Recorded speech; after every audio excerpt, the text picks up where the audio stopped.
Amém. Muito bom dia, minhas irmãs e meus irmãos. É alegria estar aqui e cumprimentar vocês, aqueles e aquelas que eu ainda não tive a oportunidade de cumprimentar. Já tem outros que estão conosco aqui desde a primeira hora da escola dominical.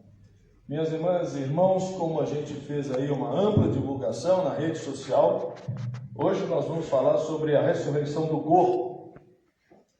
Já falamos um pouquinho sobre isso na escola dominical, mas eu disse na escola dominical, relembrando meus tempos lá de professor de metodologia científica, que o assunto é um espectro mais amplo.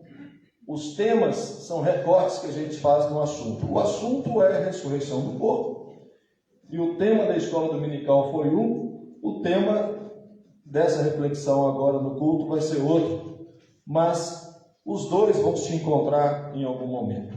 Por isso eu convido vocês que têm aí suas Bíblias físicas e suas Bíblias eletrônicas a abrirem no capítulo 15 da carta de Paulo aos Coríntios, versículo 35 em diante. Mas alguém dirá: como ressuscitarão os mortos? E com que corpo virão? Insensato. O que tu semeias não é vivificado se primeiro não morrer. E quando semeias, não semeias o corpo que há de nascer, mas o simples grão, como de trigo ou de qualquer outra semente. Mas Deus dá-lhe o corpo como quer, e a cada semente o seu próprio corpo.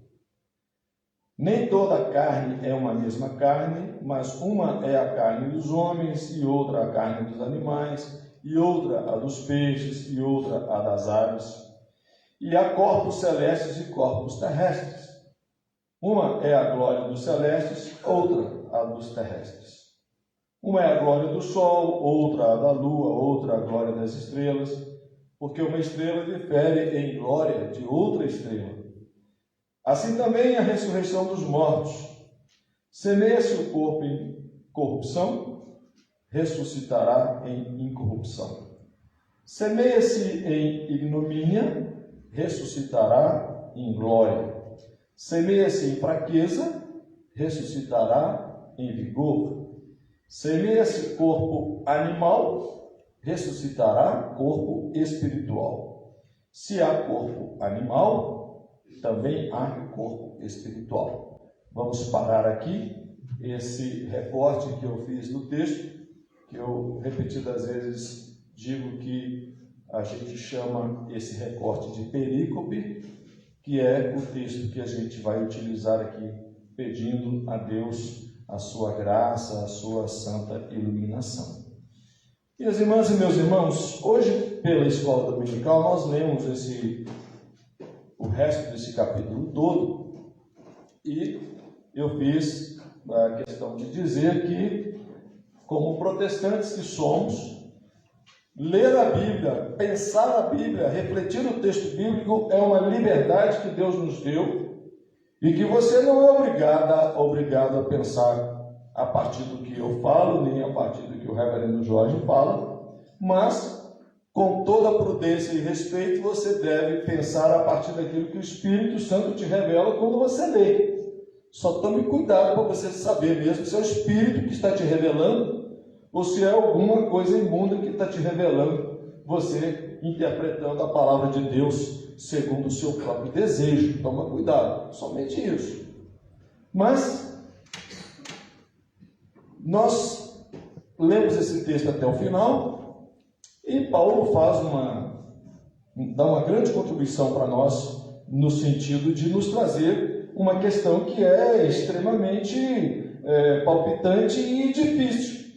Porque Paulo fala de coisas futuras, coisas vindouras, a partir de um referencial que ele tinha. Veja que ciência só passou a existir do século XVI para cá. Paulo falava a partir do seu conhecimento filosófico, do seu conhecimento intelectual, a partir do conhecimento que ele tinha e que não era pouco. Paulo tenta esclarecer para os coríntios que são dominados pelo pensamento grego. Corinto é uma cidade grega, e no pensamento grego a questão física, metafísica, é sempre muito presente. O grego valorizava muito o pensar metafísico, valorizava muito as coisas do espírito.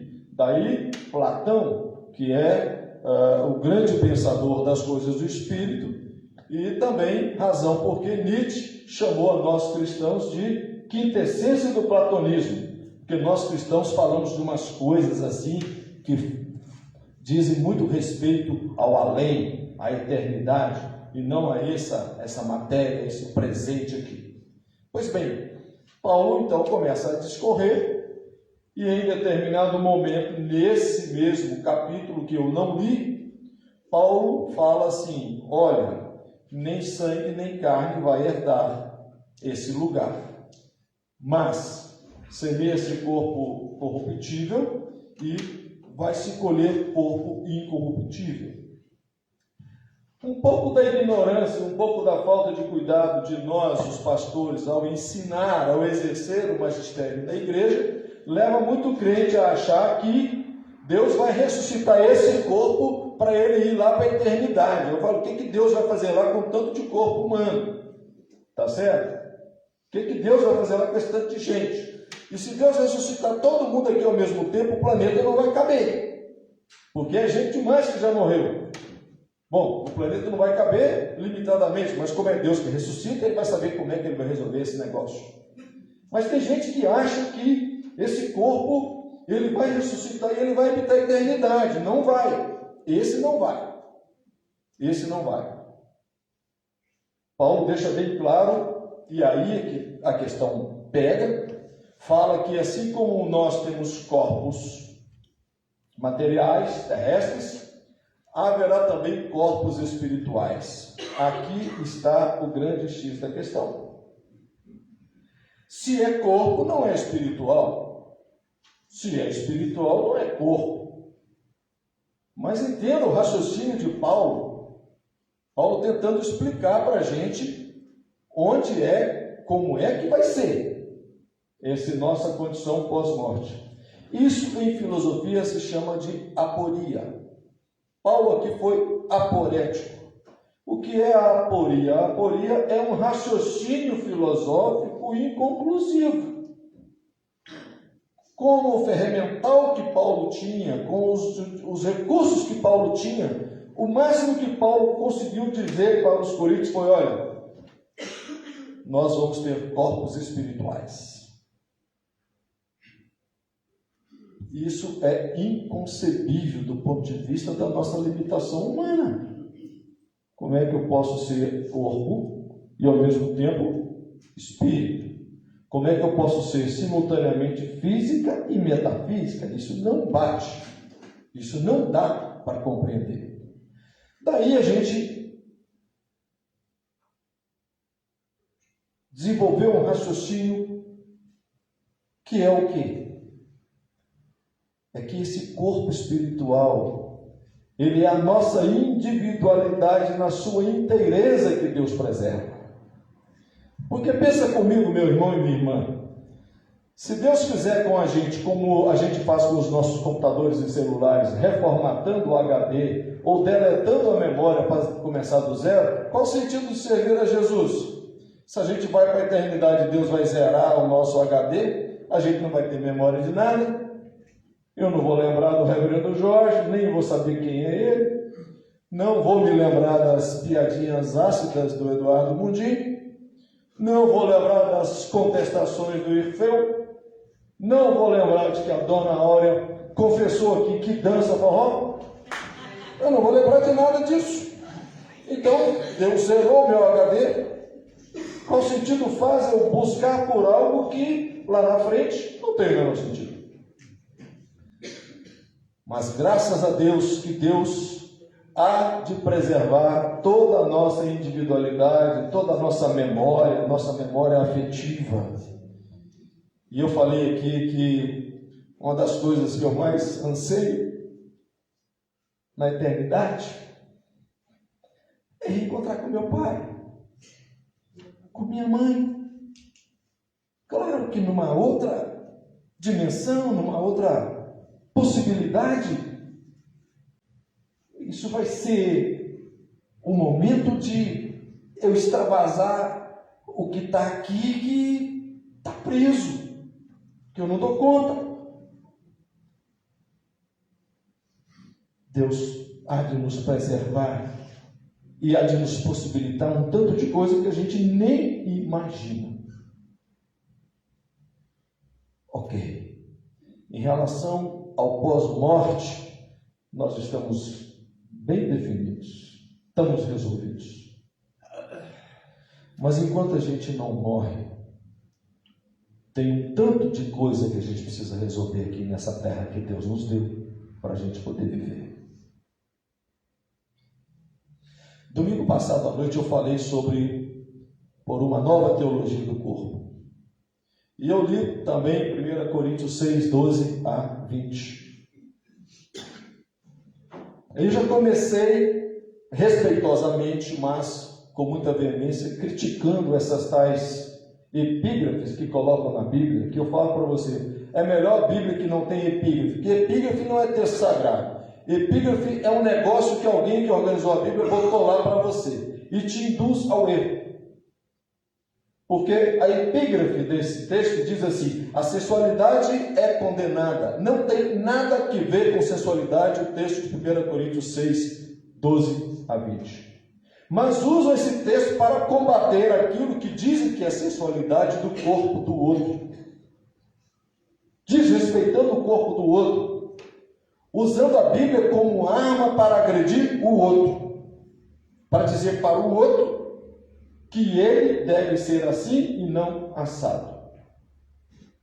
Quando Paulo diz: todas as coisas me são lícitas, mas nem todas me convêm, todas as coisas me são lícitas, mas eu não me deixarei dominar por nenhuma delas, assim como não é o corpo para a comida, mas a comida para o corpo, Paulo usa do mesmo raciocínio dos gregos, dizendo o seguinte: olha, vocês estão querendo me convencer que a entrega desvairada, a sensualidade, a luxúria, a sexualidade sem regra, ela é permitida porque a comida é para o corpo e vice-versa. Paulo fala: olha, bota um limite nesse negócio daí. É isso que Paulo está falando.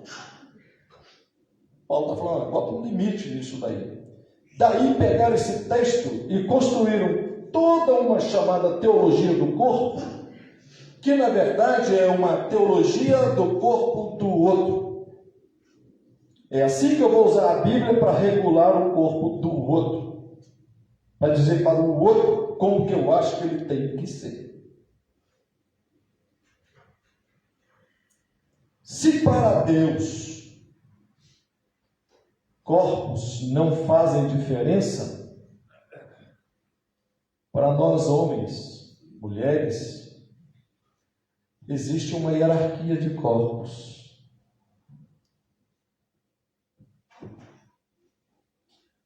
A carne mais barata do mercado é a carne negra. Quem cantava isso? Elza Soares. Uma carne tão barata que enchiam os navios negreiros lá na África, já contando, vamos botar aqui nesse navio 1000 para chegarem 300 lá do outro lado do Brasil.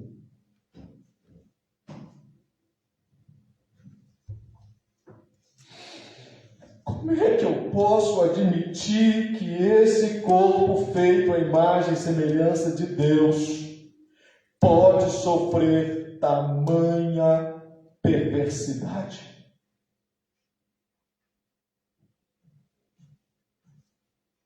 E até hoje nesse país tem gente que destila ódio dizendo que é contra políticas afirmativas que causam diferenciação, ignorando que os nossos irmãos negros até anteontem estavam debaixo de escravidão, e quando libertados, foram libertados com uma mão na frente e outra atrás. Por isso foram habitar nos morros, nas favelas, não porque queriam, porque não tinham meio de sobrevivência. Até hoje. Até hoje. não se respeitam. Negros proeminentes como Lewis Hamilton,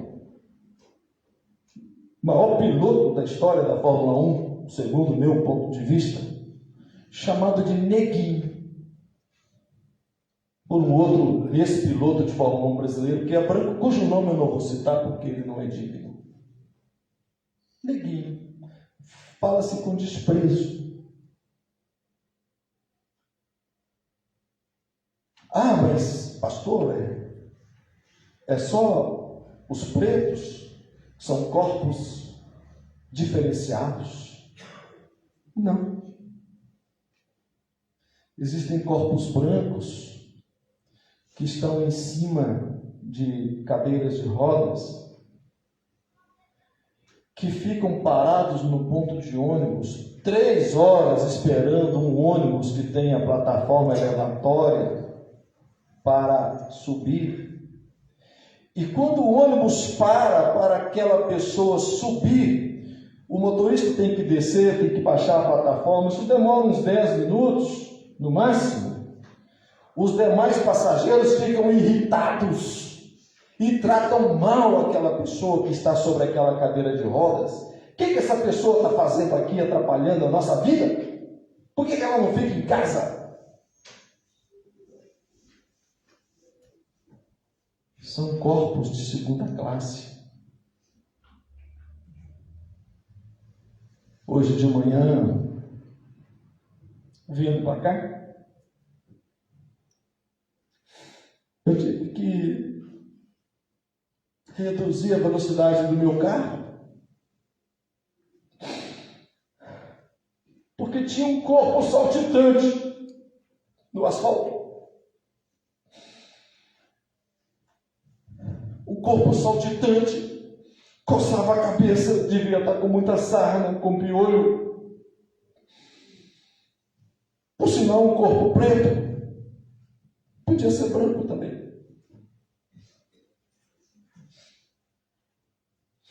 Era um corpo de um cidadão em situação de rua.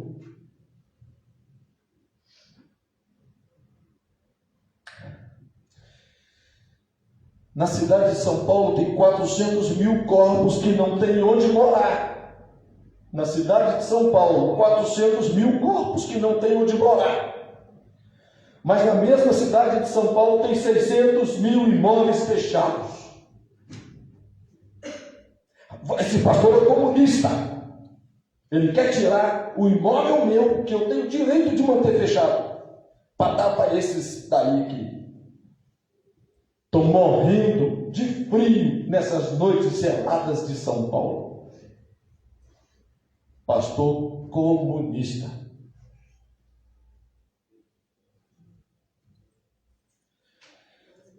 Há corpos que não têm o direito de prestar culto a Deus, porque para as nossas igrejas são indignos, a menos que eles deixem de ser aquilo que eles são. Dentro dessa minha visão de uma teologia do corpo, que é uma teologia do corpo branca, heteronormativa, é uma teologia do corpo que decide assim, tem que ser assim, inclusive masculina, porque o homem tem o direito de legislar sobre o corpo da mulher. Não engravido, não sinto dores do parto, não passo nada, mas eu tenho direito. Olha lá no Congresso o que esses machões falam aí acerca do corpo da mulher. Falam, entendem toda a vida. Mas não são muito homens, machos, na hora de assumir a paternidade. Há 5 milhões de corpos no Brasil que não têm o nome do seu pai na certidão de nascimento.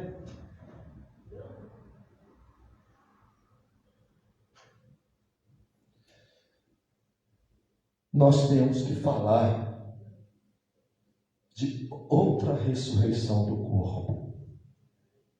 Já não falo mais aqui na dimensão da espiritualidade, essa está resolvida. Eu quero. Vai ser muito frustrante se eu não puder, na espiritualidade, ter aquele papo legal assim com Deus. Deus, que legal! Esse cara aqui, ter aquele papo legal com Deus, com Jesus. Jesus, coisa boa, cara. Que coisa boa, que trem bom. Como é que foi bom ter investido meu tempo, minha energia nesse negócio, de assumir alguns riscos. Eu quero ter aquele papo muito íntimo com Jesus e, se possível, com meu pai e minha mãe, ali do lado, meu irmão, minha irmã, meus amigos, os da igreja que já se foram, seu Itamar, Quinan. Eu queria encontrar essa turma lá, Rubem Alves. Eu quero encontrar essa turma, gente. A maior alegria que Deus vai me dar vai ser eu chegar para Rubem Alves. Você não me conhece, não, eu te conheço, cara. Que coisa boa. Que bom que a gente está aqui agora, né? Foi bom demais. Uma festa eterna. Não é aquela chatice de novela Viagem de Paraíso, tudo branco, cavalinho branco. Não, vai ser um negócio muito bom. Vai ser festa o tempo inteiro. Como Deus é incansável, ninguém vai cansar na eternidade. A eternidade vai ser um trem muito bom. Eu tenho certeza desse negócio. Mas enquanto isso, a gente precisa falar da ressurreição do corpo aqui na terra. Rubem Alves, ele diz que esse corpo, ele é tão lindo que ele foi feito. Nós somos feitos à imagem e semelhança de Deus. Rubem Alves fala que o corpo não sai por aí em busca de um espírito, mas o espírito sai em busca do corpo. O meu espírito só faz sentido, ele só se manifesta quando o meu corpo é o seu interlocutor. Quando eu quero dizer que amo a minha esposa, o meu corpo fala. Ela vai brigar comigo, mas ela não fala muito te amo assim, mas ela faz assim aquele pão de queijo gostoso. Ela faz uma coisa diferente e eu entendo perfeitamente o que ela está dizendo para mim. Então eu preciso entender, saber ler o outro. Eu sou, por demais, expressivo no sentido de verbalizar. É com esse corpo que eu abraço Raíssa e digo para ela assim: eu te amo mais do que você me ama.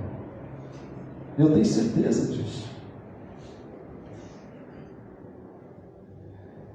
Quando eu vejo Beatriz, cada dia trazendo uma novidade, a vontade é apertá-la e colocá-la dentro de mim, de tanta alegria. Porque esse corpo, ao contrário de um amigo meu que dizia, graças a Deus não diz mais, que fede, não, esse corpo é bênção, é habitação de Deus, é templo de Deus. Por esse corpo Deus se manifesta ao mundo, através de mim, através de você. Por esse corpo Deus comunica. Esse corpo é a maior bênção que Deus já te deu, que já me deu. Agora, o que eu não posso, e aí qual é o maior pecado? Alguém diz assim: o teu corpo é templo do Espírito, não fume e não beba. Eu diria: olha, eu já tentei achar graça no fumo, realmente. Se você puder, deixe de fumar, porque é prazeroso, se der certo mas realmente são 4.000 substâncias nocivas, é melhor você. Mas aí usam isso para dizer assim: se você fuma, você peca. Eu digo: o maior pecado que você comete não é contra o seu corpo, mas é contra o corpo do outro. Quando você desrespeita o outro, quando você ignora o outro, quando você acha que o outro não é digno, por causa da sua cor, por causa da sua falta de instrução, por causa da sua condição, por causa de N coisas. Quando você age assim, você é diabo. Você é diabo. Ah, mas precisa ter aquele rabo, tem dente. Precisa não, você é o próprio diabo. Você é diabo na vida dos outros. Você está destruindo vidas. Você está destruindo reputações. Você está destruindo afetos. Você está destruindo esperanças. Você está destruindo sonhos. Você está destruindo. Você está colocando limitações. Você está colocando barreiras. Você está colocando limites na vida do outro. Você não deixa o outro exercer sua espiritualidade que você acha que ele não é digno. Você não deixa o outro dizer glória a Jesus, que você acha que só você que pode dizer glória a Jesus. Você acha que o outro não pode orar. Você acha que o outro tem que te servir. Como o corpo de Miguel, o menino preto, que foi abandonado num prédio por aquela senhora branca. Era o corpo da sua empregada, não vale muita coisa não. Despencou lá do 9º, do 10º andar. Como o corpo do Henrique, jovenzinho ainda, branco, mas desrespeitado pela mãe, pelo padrasto, porque colocaram acima daquele corpo seus desejos, sua luxúria, sua ganância. Corpos são para serem amados, para serem dignificados. Corpos humanos são para serem ressuscitados. O convite de Deus hoje para nós é: igreja, segunda igreja do Barro Preto, trabalhe na ressurreição dos corpos. Não perca tempo com a espiritualidade, com a eternidade. A eternidade virá. Fica tranquilo, ela vem. Mas é hora de ressuscitar esses corpos que estão aqui. É hora de dar dignidade a esses corpos. Você sabe que um cadeirante branco, preto, homo, hétero, não importa, é um cadeirante, ficar 3 horas esperando um ônibus, sentindo frio, e se ele tem necessidade de fazer um xixi, ou fazer um número 2, é um corpo indigno. Ninguém pensa nisso. Ninguém pensa. Há pessoas que acham que os corpos que dormem aí na rua são tão indignos que ou fazem como um certo prefeito em São Paulo fazia, de madrugada jogando água,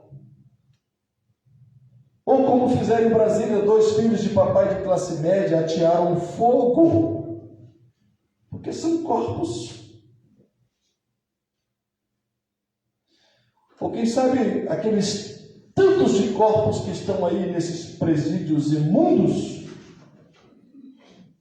sobre os quais muitos pastores abrem a boca para dizer que direitos humanos para humanos direitos,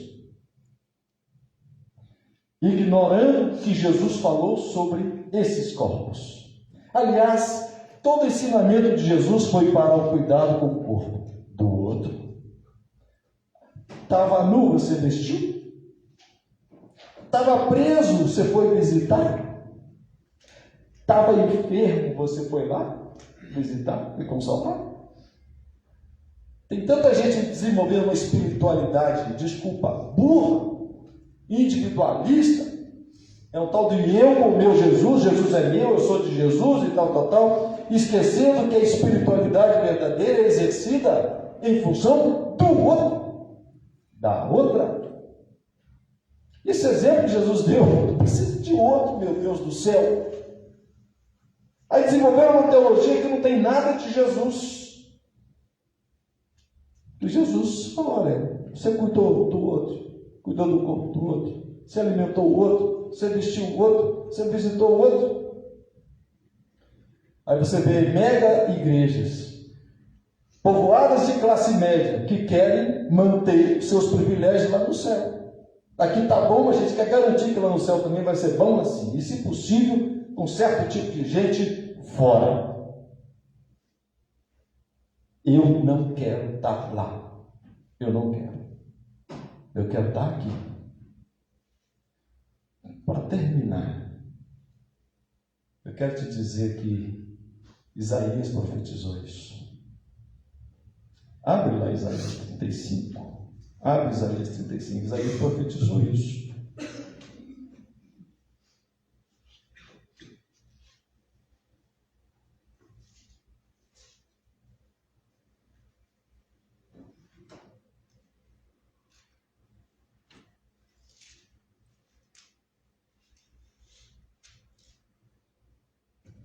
Isaías 35 fala sobre a grandeza e glória do reino do Messias. Olha que coisa linda. Olha só, versículo 5. Então os olhos dos cegos serão abertos. Oh, glória a Deus, a ignorância vai acabar. E os ouvidos dos surdos se abrirão. Oh, os ignorantes agora também vão ouvir. Os coxos saltarão. Ah, aquele moço que fica 3 horas esperando o ônibus, não vai mais sofrer 3 horas esperando aquele ônibus. Saltarão como os cervos, como os viadinhos lá no campo, saltitantes, como a corça. Os mudos, eles vão cantar. Que maravilha, o coral Enem Martins vai ter mais gente cantando aí no coral, porque os mudos vão fazer parte. Porque as águas arrebentarão no deserto. Olha, os desertos que não têm água, as águas vão soltar lá. E os ribeiros dos lugares ermos, os ribeiros vão invadir. A terra seca vai se transformar em tanque. E a terra sedenta em manancial de água.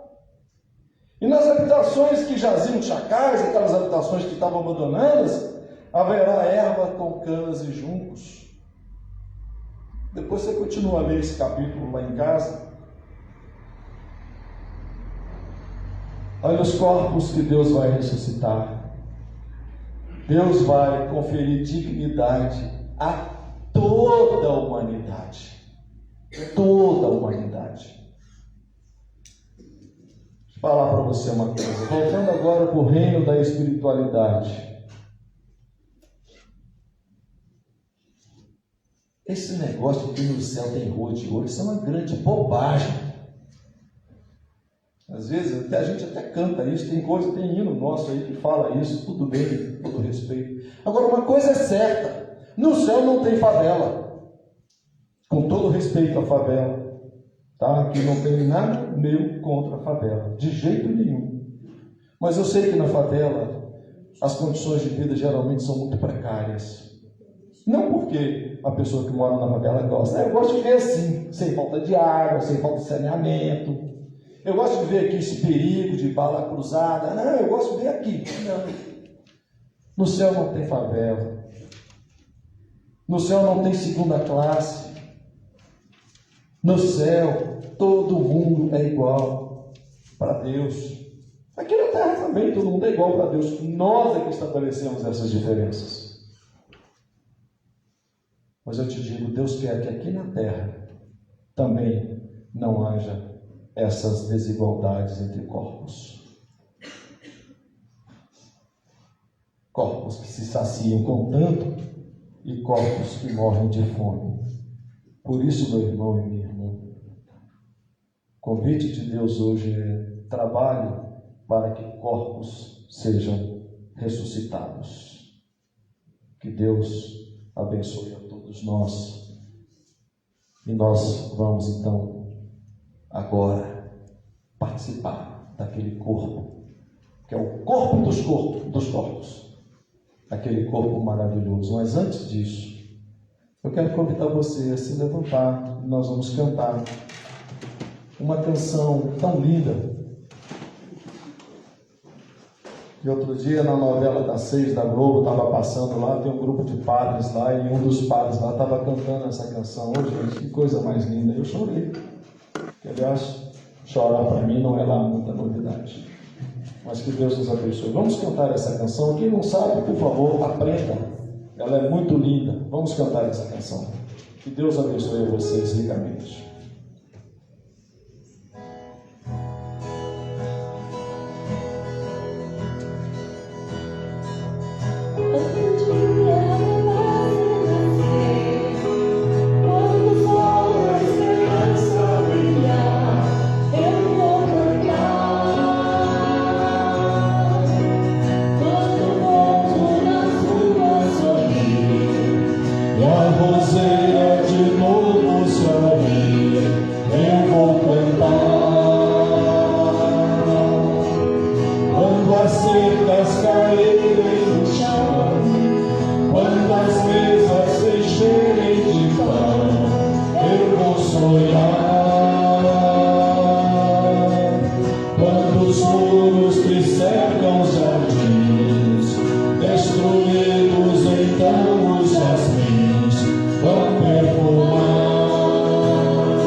Sem mais ódio.